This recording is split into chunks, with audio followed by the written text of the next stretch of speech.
All right, so at the Emerging Industries panel, you know who you are. And then since we're tight, if Peter and Jason can come up, we're going to talk. We can actually answer that question. But we're going to talk about AI. We have somebody from Google who's going to give you insights on quantum, different than you think. The MIT. Hey, come on in. Nope. You'll talk at the breaks. Come on in. Jason, come on in. Quickly. All right. So there was that question. We're going to answer that during the course. Watch it.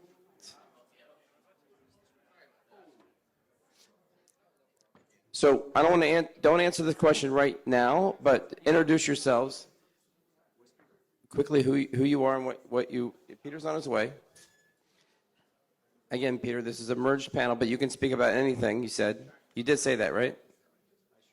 Yeah. Okay. So there's a lot to talk about. Let's just introduce yourselves for 30, 40 seconds, so everybody knows who you are. Here we go. Hey, my name's Austin Fowler. I work for Google. So I'm in quantum computing. I'm part of their team of 200 plus researchers trying to build a quantum computer for them. I've been doing this for over 20 years. I'm a hands-on researcher. So if you're interested in the technical detail. Austin, one quick, if you want to go outside, we have that squeaky door. I would prefer you to go through another angle and be tougher, Angela. Okay. Sorry, Austin, go. If you're interested in what a quantum computer really is, what it can really do, which is extremely different from what you've been told it really is and what it really can do, hit me up, LinkedIn, in person. I'll be happy to tell you. Quantum computers are much harder to build than people say they are and have far fewer applications than people say they do. You know, we have been at this for 30 years. Quantum computing started in 1994, it's 2024. In this year, we hope to prove it is possible to build a quantum computer. That's reality. That's our goal at Google. There is no hardware you can buy anywhere in the world that can build a quantum computer yet. We do not know how to make money with a quantum computer yet. It is still hope. 20 years down the track, maybe different. Cost, $1 billion a year at Google at the moment, probably rising. All right, so startup, good luck. You're not going to have the money. Jumping over Peter, Jason. We're going to continue on that theme. Okay. Who are you? I am Patricia Gailey. A few of you have already heard my introduction before. Co-founder of C10 Labs, an AI venture studio. Venture studio is a company that builds companies. We're building AI-first companies, sector agnostic, working to build 10 companies per year. I have my co-founder, Shahid Asim, sitting here as well. Wave your hand. We're an MIT spin-out, and as mentioned before, MIT would be one of the 10 largest countries in the world as measured by value. It has created more than 50 unicorns. And looking at the stats, benchmarks for venture studios, we're planning to create 2 unicorns in the next 3-year deployment period. So, yep. We're actually going to go back to Peter. So, you've heard the sort of the big tech. Now you got like this venture studio tech. It's part of the future to solve things, right? Now you are macro and micro, and your philanthropy. I am all over the map. Yes, that's the advantage. And by the way, go blue, right? Yes, go blue. Let's celebrate there was a that bummer last night about the Lions, but one of the great pleasures was being in Houston. My son works for the Rockets, and taking my daughter, my oldest just had a baby, so going to the national championship. Okay, 30 seconds. So I guess my claim to fame is I was a founding partner at Tutor.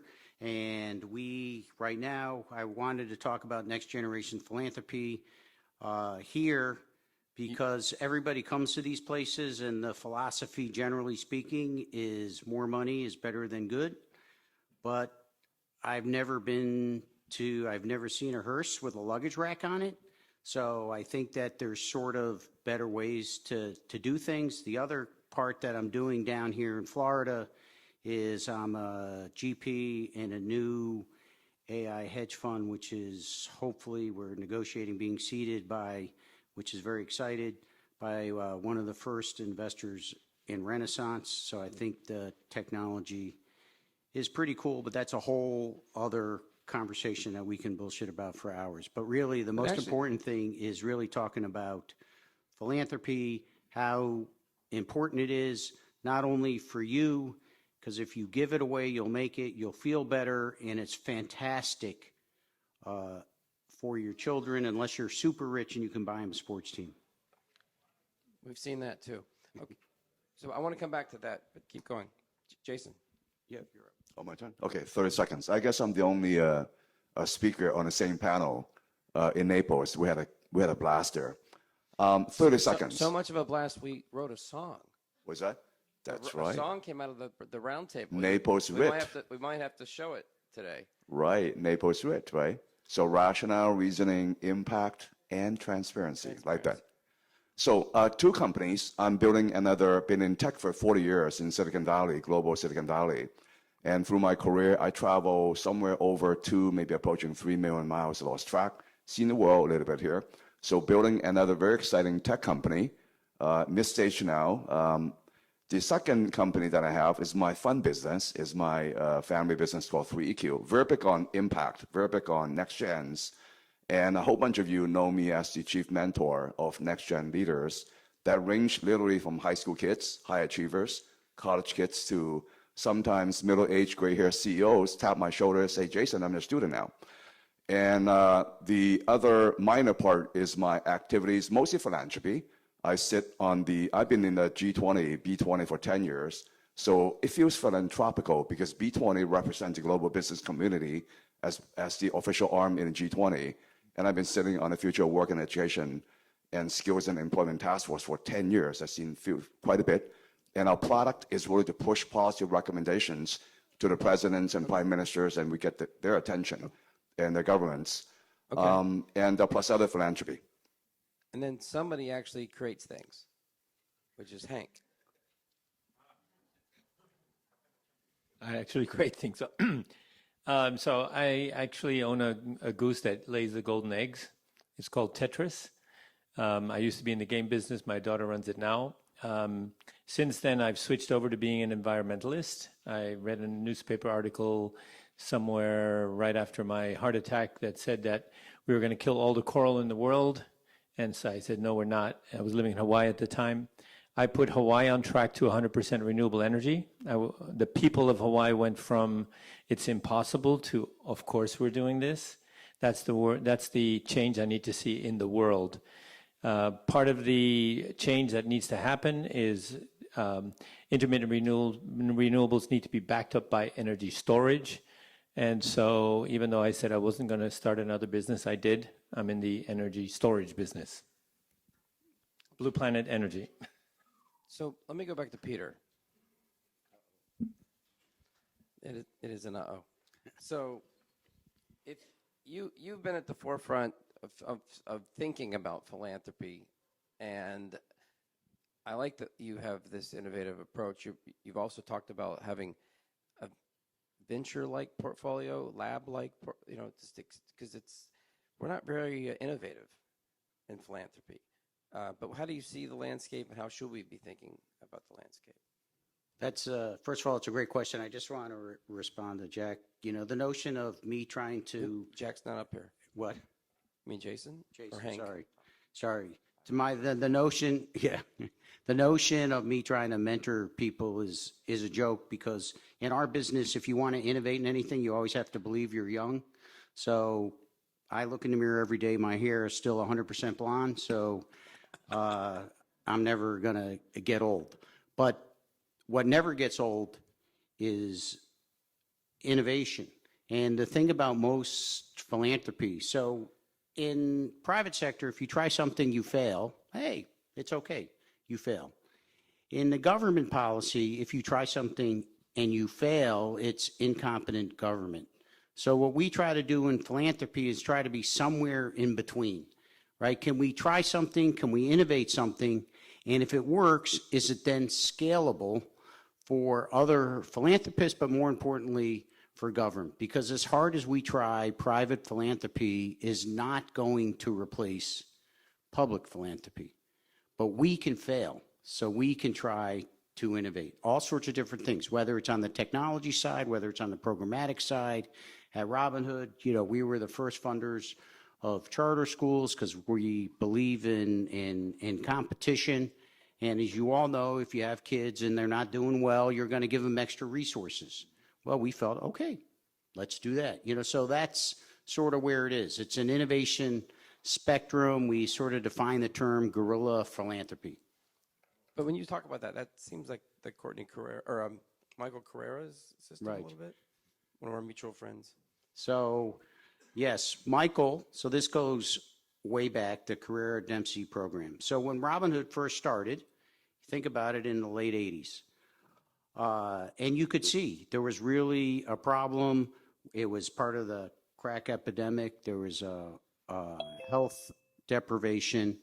And the other thing that was really huge was teen pregnancy. And Robinhood decided that the one thing you can't do is you can't get into advocacy. We're not ever going to convince a pro-choice that they should be pro-life, or you're never going to convince a pro-life to be pro-choice. But what everybody can agree upon is that if you can postpone teen pregnancy, you are going to help 3 generations: the woman, the kid, and the grandparents. And the innovation on this program was Carrera Dempsey brought that together. And they also said, you know what? Even with AI, you still need 2 people to make a baby. And that means you have to have teenage men involved. If you're going to have teenage mothers, you need to focus on the men as well as the women. And that was one of the innovation. And teen pregnancy, fortunately, has gone down significantly. I think Patricia wants to add on. Thank you very much. Those were great comments. Just building on what you said in terms of philanthropy, programming, and what you choose to do, I want to highlight artificial intelligence as one of the important tools actually to optimize the value of this money. Let me take you back just 2 years when I worked with the White House Initiative supporting Central America. And let's go to Huayabaj, a small village in Guatemala, 100,000 people. They had more migrants from Huayabaj in absolute numbers than the entire city of Guatemala City, 2 million people. Why is that? It was a donor darling, and philanthropies, everyone wanted to be in Huayabaj. In 1 year, you would have companies who were trying to start losing half of their staff. They lost 30% of their students to migration as well. And even though all these hundreds of, I myself I've been at the World Bank for 12 years working with international development. But even then, with all these hundreds of philanthropies, and I'm not saying that everyone is, doing the wrong thing, but World Bank included, Bill and Melinda Gates Foundation, it just didn't work, right? So that means we don't know what people need and what they want, right? Because it's individual. There are so many different values that play into this. It's climate shocks, it's hunger, it's lack of infrastructure, it's violence, it's drug trafficking. But all those different things compound, and it's also not just one country, right? It's individual by different areas. So what we did was actually to build an artificial intelligence machine learning tool that could help optimize this and really provide entirely new insights. So I did not plant your ear, and then I'm going to shut up for the other people on the panel. February 6th, Robinhood is hosting an AI conference on how it can be used in this space, being chaired by Alexis Ohanian, who, as you know, the founder of Reddit, who recently joined the board of Robinhood. So thank you for that. I will give you the money under the table later. Yeah, I just wanted to cover the concept that philanthropy has something to do with the behavior of government. So when I got started trying to end the use of carbon-based fuel in Hawaii, I went straight to the government. We went straight to the politicians, and basically they didn't give us the time of day. And, you know, it's what are you talking about? And the electric company says this is how we make electricity, et cetera, et cetera, et cetera. All that pushback. So we ended up having to go to the people to get support. And the way to get to the people is through the children, by the way. We had elementary school children go door to door and exchange 300,000 light bulbs, thereby explaining to the occupant of the house the difference between an LED and an incandescent light bulb in terms of safety.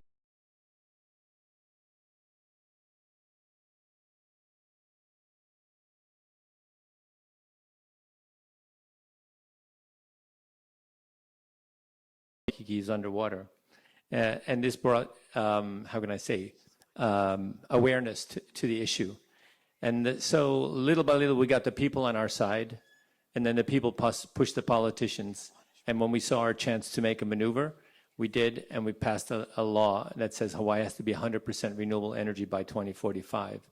We followed it up by changing the business model of the utility so they make more money by switching to renewables. And as a result, today Hawaii is at 36% renewable energy. That's from pretty much zero. If we went from no, it can't be done to yes, it's going to be done. And that just proves to me that we can take any jurisdiction in the world and change it from no, we can't to yes, we are. And that requires philanthropy, it requires energy, it requires determination. So when it comes to climate change, people ask me if I have hope, and I say, no, I do not have hope, I have determination.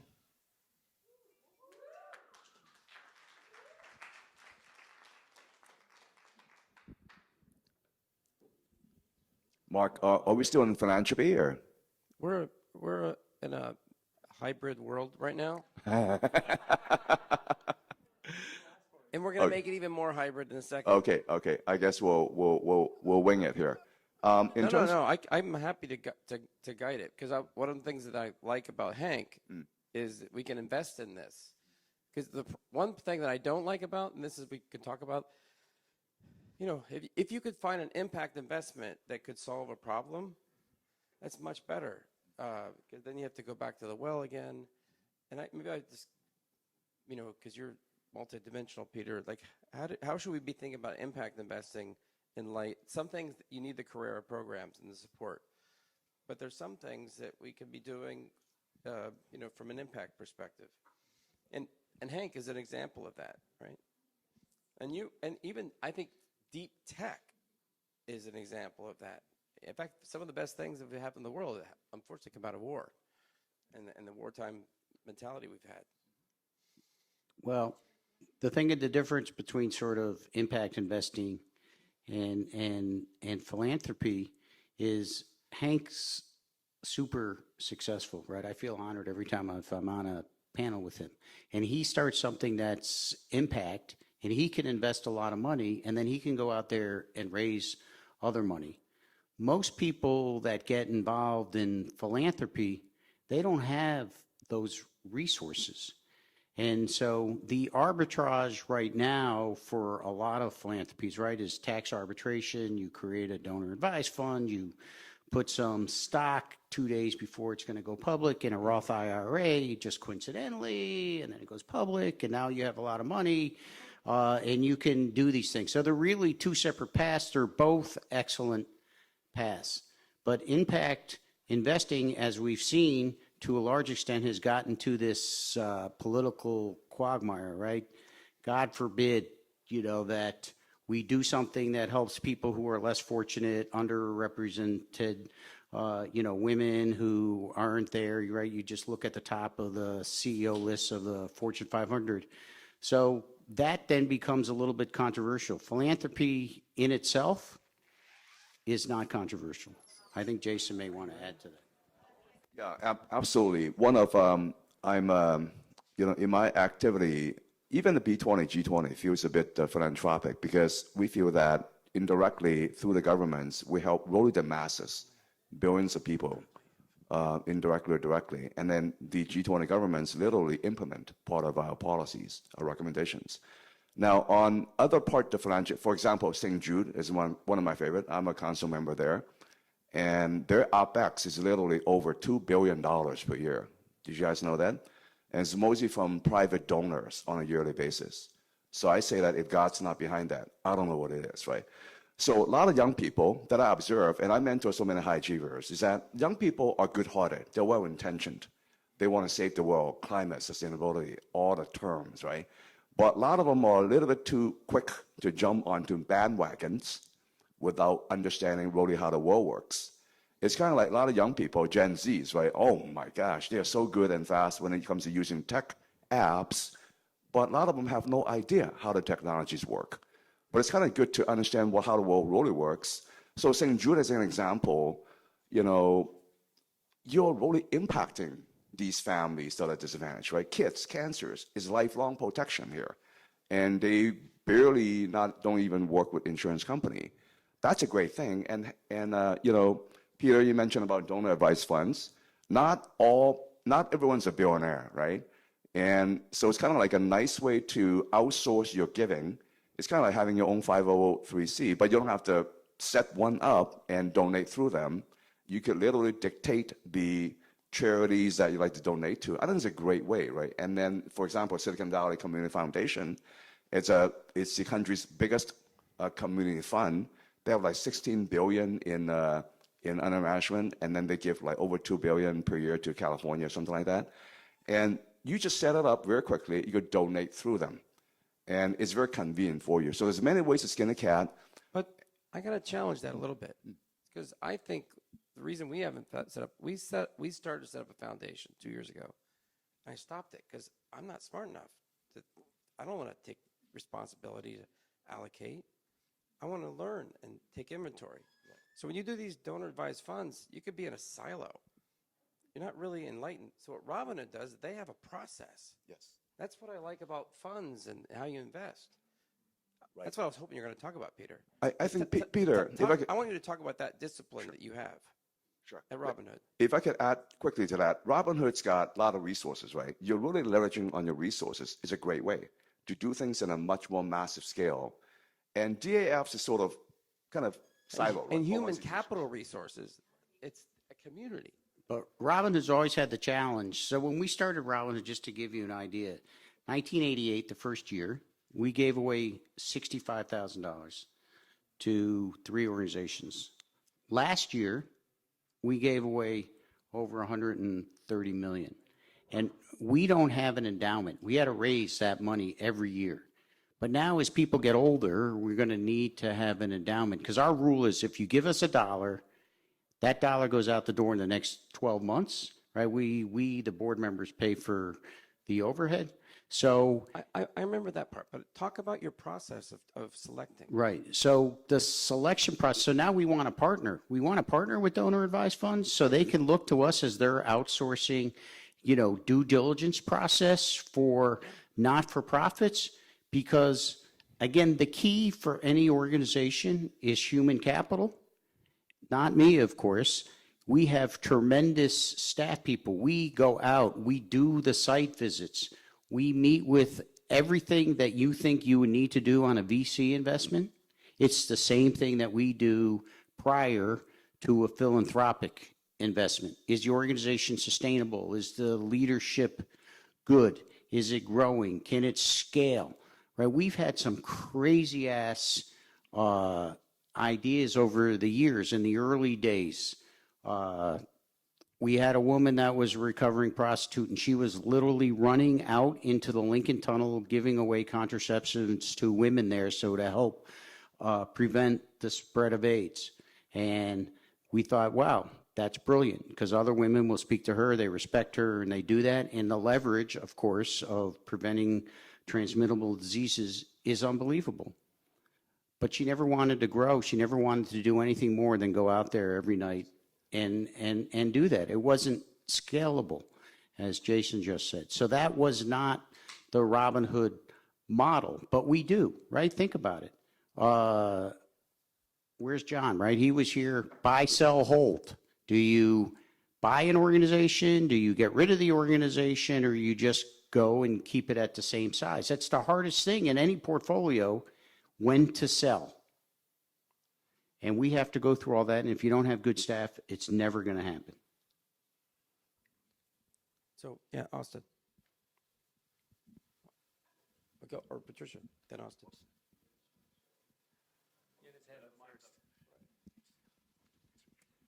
Just wanted to follow up on the impact investing. So as a concrete example, I personally invest in crowdsourced renewable. I own a megawatt of power in Brazil, right? So, you know, you don't just have to be a researcher, you can also do that. The world needs money that's willing to accept lower returns to do good, right? You're not going to make 20, 30% in a solar power panel stage, but you can make 8 to 15. So there's a great company I'd like to give a shout out to, Energia. They let people invest as little as $100. You can also invest millions if you wish to get involved in crowdsourced renewable energy. I think they do a great job, and they need a lot more capital that's willing to accept a lower return, good, but lower, and get them scaled up. Humanity needs it. Fair enough. Patricia? And then we're going to transition for one last speaker. Yeah, very good comment. I didn't catch the name of that, but I will. Okay, very good comment. I also wanted to follow up on just the issue of investment and the fact that this is a tech panel. Hybrid. Yeah, hybrid. So the use of AI and actually evaluating the impact and whether people perceive it as an impact, because as it turns out, most often there's actually a discrepancy between what we think is impactful and what is perceived as impact. And that's actually one of the things that we're developing with our venture studio as well, in the class we taught at MIT, a trust chain to be able to actually have sort of, if you will, a Yelp for evaluating all the projects and the results and whether it was actually implemented. So I just want to talk about scalability briefly. So 13 other states in the U.S., including California, Illinois, and New York, have copied our legislation of 100% renewable energy by some date. So that seems to be going reasonably well. Outside the U.S., it's not going as well. So we've started an effort. We're bringing island countries to Hawaii to show them what we did in Hawaii and to teach them how to work together. We bring somebody from the government, somebody from the utility, somebody from the PUC, the regulator, and somebody from the community. And it's the first time that some of these people are in the same room talking to each other. We have talks by the governor of the time when we signed the bill, the politicians, the heads of the utility, and all of the renewable energy companies. So they get to see what our secret sauce is. And so it is scalable. We just have to teach other islands how to, or eventually other countries. My dream is to have every country in the world have a mandate of 100% renewable energy by 2045. It's the 100th anniversary of the United Nations. What better time to decide to end climate change? And if we don't set a deadline, it's never going to happen. We need to set a deadline. If we're going to do any project, and this is just another project. And, you know, we talk the war example, it's in World War II, we went from biplanes to jet planes. We invented sonar, radar. We invented the atom bomb, cruise missiles. That's in 1940s technology. This is 2024. You have just done another perfect segue. There ain't nothing we can't do. So we have, I want to add one more seat, another virtuoso speaker. If General Tata could comment. I cede my time. I can actually solve climate change. It's a company based in Ohio. Does anyone know any company based in Ohio that has a fund that can help a company based in Ohio? We have one, so yes. So if you could just introduce yourself, and then. Hi, I'm Tony Tata, retired Army General, former Undersecretary of Defense for Policy. Mark invited me down here to talk very briefly about current events, how they might impact the markets and so forth. And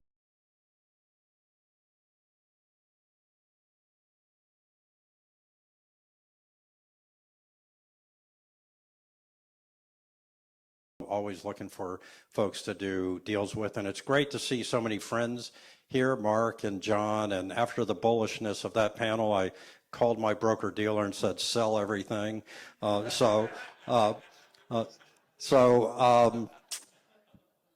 Everybody's waking up to the news of 3 U.S. servicemen and women killed, or servicemen killed in Jordan along the Syrian border.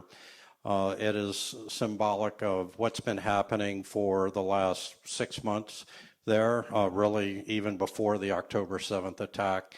Iran is behind funding Shia militia groups, Hamas, Hezbollah, Shia militia groups in Syria, in Iraq, and then, of course, the Houthi rebels that are disrupting the supply chains around the Horn of Africa, into the Red Sea, into the Arabian Gulf, and so forth.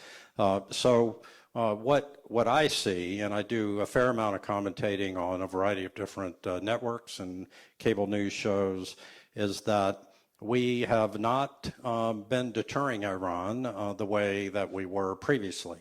And we had what was called maximum pressure, leveraging every element of national power, whether it's diplomatic, information-based, military, economic, on Iran and strangling them with sanctions. New folks came in, said that's not the direction we want to go, which is entirely their right, and they removed Yemen from the terrorist watch list. They lifted or quit enforcing the sanctions on Iran, and in particular, not enforcing the sanction on them selling oil to China, which gives them billions and billions of dollars a year, paid $6 billion for 6 hostages. Now there are more hostages held in Iranian captivity than before in Gaza. So you can see that there's been a policy of wanting to do business with Iran, and you can kind of see, my opinion is, when someone says death to America or death to Israel, that we ought to believe exactly what they say and they mean what they say. All of that is to say that we have a very destabilized Middle East right now that is disrupting supply chains. Maersk has said they're going to quit for the foreseeable future, potentially moving through the Suez Canal. And that really extends supply chains. Think back a couple of years ago when it was all jammed up just as we were coming out of COVID. And our national defense strategy really focuses on Russia, China, but we're spending all our money in the Middle East.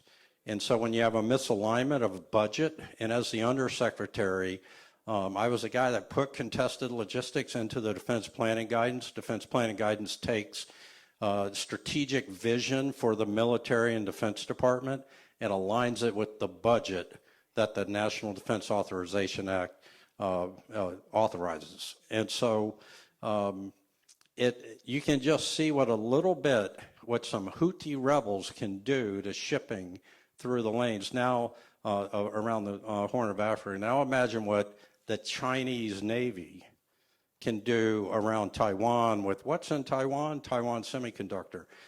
Remember how hard it was to buy a car a couple of years ago? Think about if, I don't think, personally, I don't believe China's going to invade Taiwan. Having said that, they'll do it tomorrow. But I think what they'll do is sort of a Hong Kong style type of soft takeover, and they may militarily blockade it. They may do some other things, but think about if we get constrained on Taiwan Semiconductor. What do you got, Samsung and Intel? The Ohio thing that we're building is 4 or 5 years out. Think about that. And so when I think about defense, defense, I think John said, defense is a great place to put money because the world is very troubled right now. But I also think about what happened going back to how I started in Jordan/Syria at Tower 22. That was a drone that came in, and the U.S. military has been trying to solve counter-drone technology I ran the counter-IED program, improvised explosive device program, 2007 to 2009, and we were trying to solve the counter-drone program plan threat then. Enemy flies a low, slow drone in at you, and it's got a mortar shell in it. This was a little bit obviously bigger. It killed 3 and wounded about 40. But how do you know? The air traffic control. So if there are companies, and I know there are, that are trying to crack the code on counter drone and using radars and FLIR and everything, that's a company that I would invest in if you're looking at thinking about investments. And of course, ammunition, we're riding on the axle on ammunition. And I know that talking about wars and defense and all that is not consistent with what we were just talking about, but in a way it might be, because every soldier, sailor, airman, and Marine, at their heart, they're humanitarian out there on the front lines trying to represent the United States as best they can, and giving that young child water, food, etc. And that's when the American soldier is at his or her best and happiest. So I'll shut up there and turn it over back to Mark. What most scares you today? Oh, wow. Well, what most scares me is that I think we've had at least 4, if not 5, intelligence failures. One in Afghanistan for sure. They didn't know how fast the Taliban was going to move. Russia, Ukraine, they wanted to give Zelensky a ride out because they thought Russia was going to own Ukraine in 72 hours. Hamas and attacking in Israel, we have assets there that I can't say a whole lot about, but we have responsibilities in that regard. Totally missed that. The southern border, what's happening there, we have really no visibility. It's kind of a Rumsfeld. I'm not a fan of Rumsfeld, but the known knowns and unknown unknowns and all that. Well, that's an unknown unknown squared, because we just don't know what's coming across the border and through the border, and how, if I'm an enemy of the United States, I'm pushing stuff in that regard. And so what else are we missing if we've got 4 things that we've already missed? The border thing just hasn't manifested, and I hope it doesn't. But what else are we missing? And that's what scares me. It's sort of what we don't know, and are we distracted from the core purpose of the Defense Department, which is to protect U.S. citizens and property at home and abroad. Greg. Question on what happened today. What do you think the administration's response is going to be, and do you see this as the start of something really bad? Yeah. So what I see the administration response and to the killing 3 U.S. soldiers and wounding 40. Response is the operative word. We have no policy right now. We have no deterrence. And so what is the administration, what I would rather see the administration do, Greg, is step back, develop a holistic policy to put pressure on Iran, put the U.S. finger in the chest of Iran, metaphorically, and say, stop all this exportation of terror throughout the Middle East, and stop your nuclear program, and we're going to make you do it because we can, and here's how we're going to do that. And what I would recommend, if I were in my old job, I'm just the opposite of a guy looking for war. I'm not an isolationist, but I'm right next to one. And I've had too many soldiers not come home from combat for stupid wars to support any kind of war. But to keep, we got 2 things we could do. We could completely get out of the Middle East. Why are the troops there? Ostensibly to fight and prevent the rise of ISIS. That's Sunni, this is Shia, we're fighting. I have to say that, if we get out, then we need to get energy independent again so that we're not reliant on Persian Gulf oil. So that's one thing, we could get out. Other is go big. And that's where you begin to damage oil infrastructure, nuclear facilities in a way that using standoff, no boots on the ground, but just say, okay, here's what we can do and destroy a few things. Back off and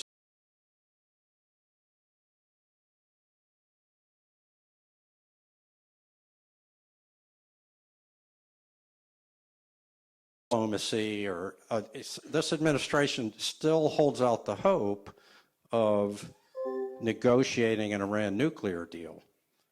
I think we can see that they're not super trustful right now. So So that's what I would either go big or I would go home. That's question in the back.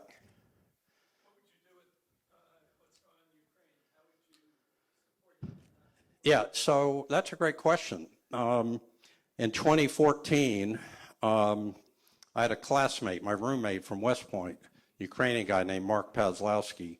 He left Wall Street, went to Ukraine, commanded an infantry company, and was killed on the Russian front. I commanded Ukrainian soldiers in combat in Kosovo when I was 101st Airborne Division Brigade Commander. They're very passionate based upon my roommate's passion. I knew that they were passionate, and they're very technically competent. So when everybody was saying, oh, this is going to be over in 72 hours, I knew that was not the case. I was one of the few people on Fox or CNN or whatever saying, that ain't happening. But where we are now, I've been saying for a long time, for 2 years now, where are Bill Clinton and Wes Clark when you need them? Remember Bill Clinton and Wes Clark when the Balkan thing was unfolding there in Bosnia and Herzegovina and Croatia and Serbia? They locked everybody in a room in Dayton, slid pizzas under the door and said, come out when you have a deal, and they did. And so for that, I know Putin's a bad guy. Yes, very bad guy. He invaded Russia. Or Ukraine. He should not have invaded Ukraine. But you didn't see the hysteria that you see today in 2014 and 15 when he invaded Crimea. President Obama just kind of shrugged, and it happened. And there was no oh, you're a Putin stooge, or you're in Putin's pocket, or none of that. The divisiveness of the media vis-a-vis Trump, any opportunity to divide the country, to blame, etc., the disservice being done to the American people right now, I thought what happened under Obama was, okay, they shouldn't have done that, but the Normandy format, which is really Germany, France, Ukraine, and Russia, solved that in Normandy. The U.S. wasn't even really involved. And so they should do that again, and we should have a zone of separation. We should figure it out, and we should lift the emotion and the blame, and we should, I don't know what number to believe is accurate on the number of young Ukrainian men and women killed, but it's in the hundreds of thousands. So how long does this go on? I know I don't want my son-in-law, who's in the army, going to fight and die in Ukraine.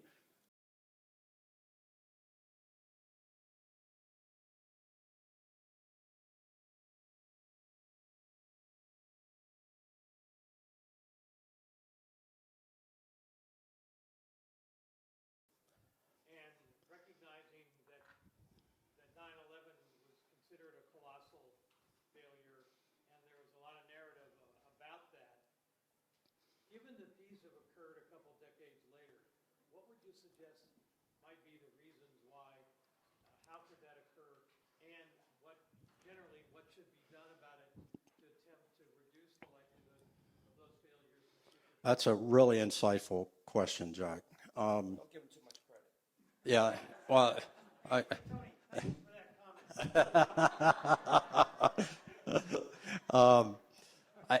comment. Stovepiped intelligence was the notional blame for 9/11, right? One intelligence agency not talking to the other. So Patriot Act, and we create this intelligence behemoth where you have hundreds of thousands of contractors and the Director of National Intelligence, the NSA, the CIA, DIA, all kinds of IAs, and in theory, it all gets fused at the Director of National Intelligence level. CIA and DIA all come together. They're all part of National Command Authority. I think it's gotten too big, unwieldy, and there's turf wars over who owns what intelligence.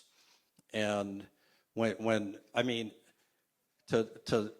either we're being lied to, which is entirely possible, and left is lying.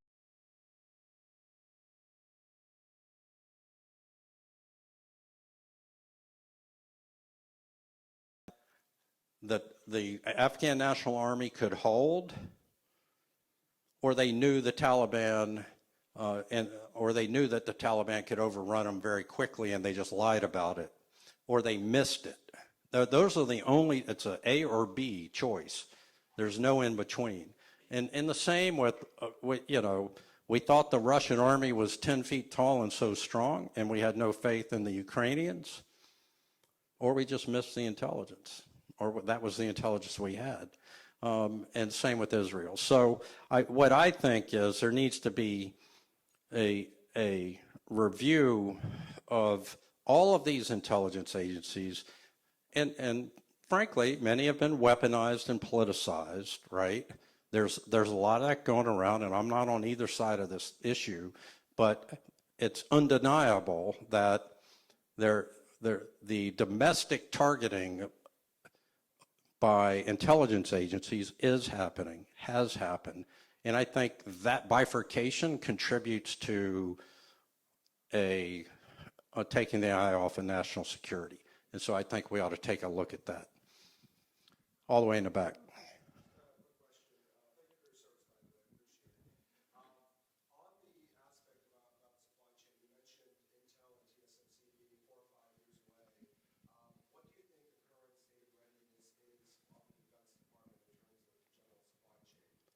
Current state of readiness in the United States supply chain, I think we're in bad shape. I was Secretary of Transportation in North Carolina. I had 2 ports there. I had 3 railroads, 88,000 miles of highway, 72 airports, 62 that I controlled. The 12,000 bridges. The infrastructure in our country right now is decaying so rapidly, and so just internal. You have internal lines of communication, external lines of communication. Can people get into your port? We've widened a lot of ports post-Panamax, dug out the harbors, deepened the rivers, Jacksonville, Savannah, Charleston, Wilmington, North Carolina. Norfolk was already deep with all the aircraft carriers there. California was already deep. Pacific Ocean's pretty deep. Natural harbors. So how are we looking at this contested logistics environment that we talk about? And I'm on the board of advisors of the Merchant Marine Academy, and we look at these. We're graduating these young men and women to go drive ships, essentially, and it's a challenge to get people super interested in that. So where are we headed from a logistics standpoint? We need somebody to put a major emphasis on sort of a DOD-like emphasis on the Department of Transportation and make that something that people get excited about, because I'm a geek about it, right?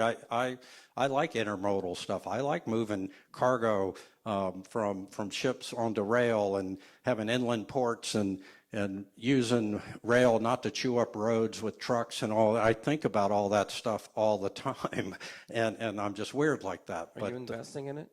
Say again? Do you invest in that as well? Well, I have a small piece of a cold storage in the Port of Wilmington. So yes, I invest money, I invest time in logistics in particular. So we should talk. Well, I didn't mean to steal this panel here. No, you did. You did. It's okay. Patricia wants to say something, but I want to just let you know logistically what we're about to do. We'll have some final comments. And then the 360 and 361 firm is about roundtables. So we have at least the following. We have the business of sports with Jack Wyant and the Formula G team. We have, if you don't mind, China, Asia. By the way, 5 years ago, we had tons of Chinese here. What the hell's going on? They just disappeared. You're the man. Just if you want to talk about that juxtaposed to this, right? Or you may want to join this other one called Dual Use Defense Cyber and then spy on it. Capital markets, where's John and Mark? Are they still around? But I want to, at least you have Stephen Burke and Barbara. Where's Barbara? Oh. Like Kevin O'Leary. They just come and they go. Got to get them back. All right. Yeah, media stars. Eastern Europe, if you're Polish or half Polish or 1/3 Polish, put your hand up. So, is Zbigniew around? No. Yeah, it counts. Well, I don't want to talk about that comment on Ukraine, though. I don't think we're going to put soldiers at it, but I disagree with you a little bit, my personal. I don't think we're going to put any soldiers into Ukraine, but this, I lived 8 years in Russia. This is a great battle. No, and I think, let Europe do it. Let Europe. Okay, but it's us too. Europe has to step up, but we have to step up too. We can't just back away from it. Well, I'm not saying back away. But that's what I heard. I just want to have that discussion. Then, which is where we could have that discussion. AI quantum energy is part of what you guys had. Optimizing philanthropy next gen. So Peter's not here, but you can carry that torch. Maybe write a new song. And venture, although venture might merge with the others. Sorry, I get passionate about Ukraine. I'm just pissed at Putin. But we're going to take 10 minutes break, grab a drink, relax, meet some people, and then I want to ask the people who can help lead these roundtables to sit at the round table. That's the hardest thing about the round table, is getting people to sit down and actually, because you're doing your mixing and you're talking and having to wine. But I'll be back on the mic in about 10 minutes to make you do that. And thank you to the panel. Thank you for coming all the way down. Come join our 361 firm community of investors and thought leaders. We have a lot of events created by the community as we collaborate on investments and philanthropic interests. Join us. Come join our 361 firm community of investors and thought leaders. We have a lot of events created by the community as we collaborate on investments and philanthropic interests. Join us.